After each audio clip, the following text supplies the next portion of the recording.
maybe the press might want to ask us a couple of questions after you say a few words. But we had a wonderful time, and I think we've made a lot of progress so far in Switzerland, in Davos. Made a speech. It's being reviewed quite nicely. And we have a fantastic relationship with Egypt, and the president will call and ask for things, and we always are able to work it out. But the relationship's been very strong right from the beginning, from years ago. So I want to thank you very much. Please. اسمح لي فخامة الرئيس ان انا في البداية بشكرك على اتاحة الفرصة ان انا لهذه المقابلة، وان انا اهنيك على عام كامل من الانجازات تحقق في فترة ولايتك التالية. Allow me, Mr. President, at the beginning to extend my thanks and appreciation for you for allowing this opportunity to happen and to have this meeting with you. I'd like also to congratulate you on a year full of achievements since you came back to office. اسمح لي فخامة الرئيس ان انا اشكرك ايضا على كل ما حققت فيما يخص ملف من اصعب الملفات اللي بارده المنطقة هو ملف غزة. I'd like also to thank you, Mr. President, and congratulate you for all the achievements that you've done on one of the toughest files in our part of the world. And this is Gaza. وانا قلت لك فخامة الرئيس وبأكد ده تاني قدام زملائنا وقدام الصحافة، لولا فخامة الرئيس ترامب لم يكن ابدا يتم ايقاف الحرب في غزة. I said it before, I reiterate it now, I re-emphasize it before our colleagues and before the media. But for President Trump, we wouldn't have reached an agreement on Gaza.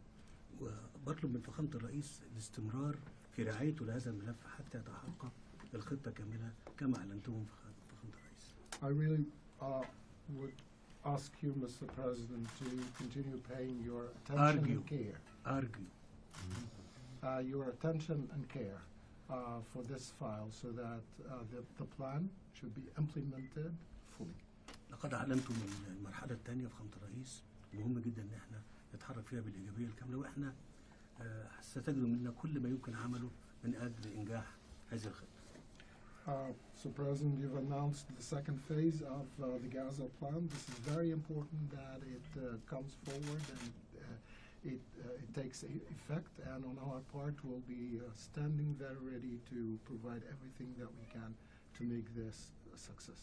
فخامة رئيس المجلس احنا يسعدنا ان احنا نبقى موجودين فيه وان احنا نبذل جهد فيما يخص هذا الملف واي ملف اخر يؤدي الى السلام في منطقتنا والعالم. As for the Council of Peace, it is our pleasure to be on the Council of Peace, the Board of Peace. We are very happy to be on the Board of Peace, and we are supporting and very happy to be there, backing up every effort that can bring about peace in our part of the world and globally as well. مش هنسى ايضا فخامة الرئيس ان انا اشكرك على دعمك لينا في قضية وجودية، قضية ملف سد النهضة والمياه. I'd like also to thank you, Mr. President, for your support us in an existential issue, and this is the Grand Renaissance Dam and the River Nile.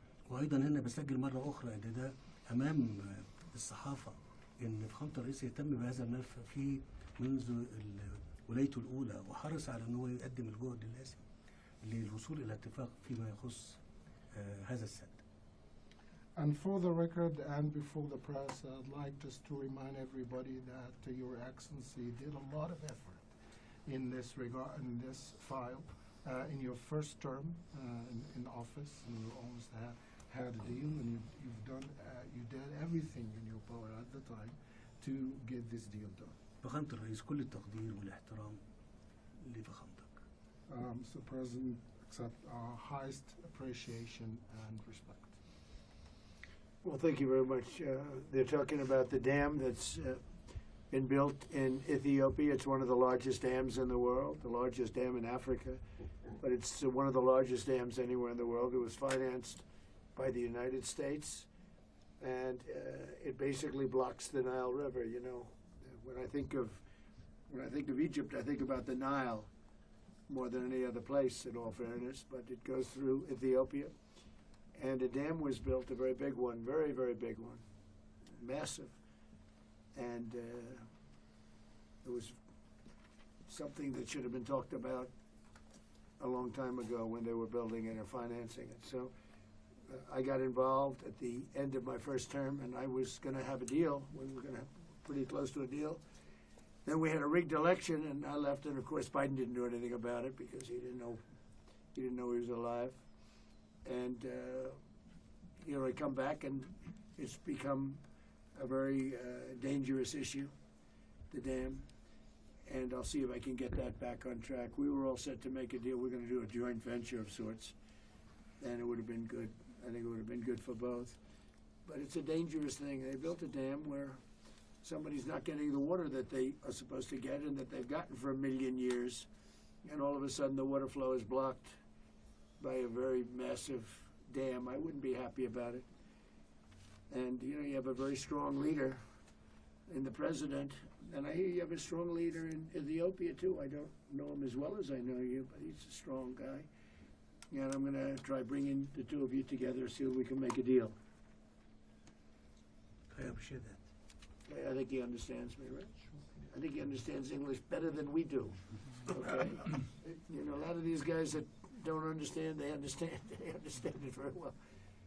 But I think we'll be able to do something about the dam. The dam's a big problem. But we'll be able to do something.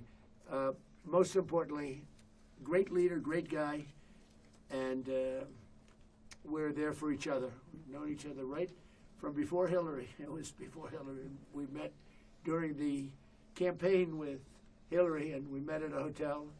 She was supposed to meet with the president, and I was supposed to meet.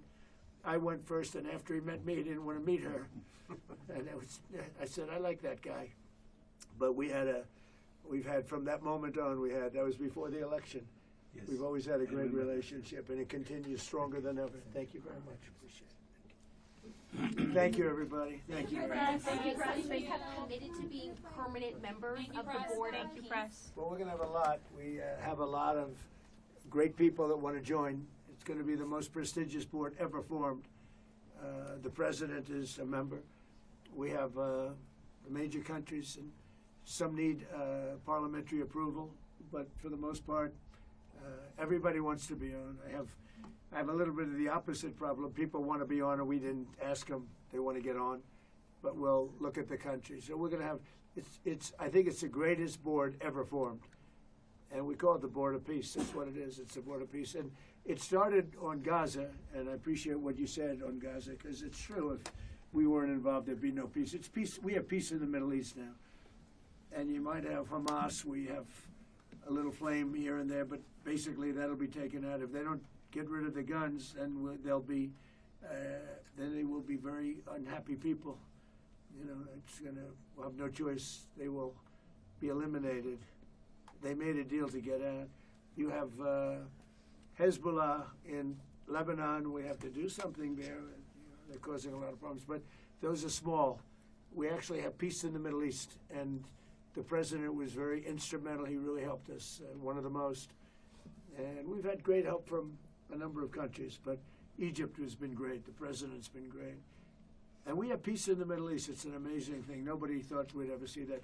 Now, I would say if we didn't bomb the Iran nuclear plant, they would have had a nuclear weapon within 2 months. You would not have peace in the Middle East. You wouldn't be able to. Nobody would be able to do that.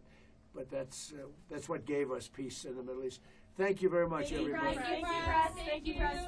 Thank you, Press. Thank you, Press. Everyone, thank you. What prompted you to take military off the table for Greenland? Thank you.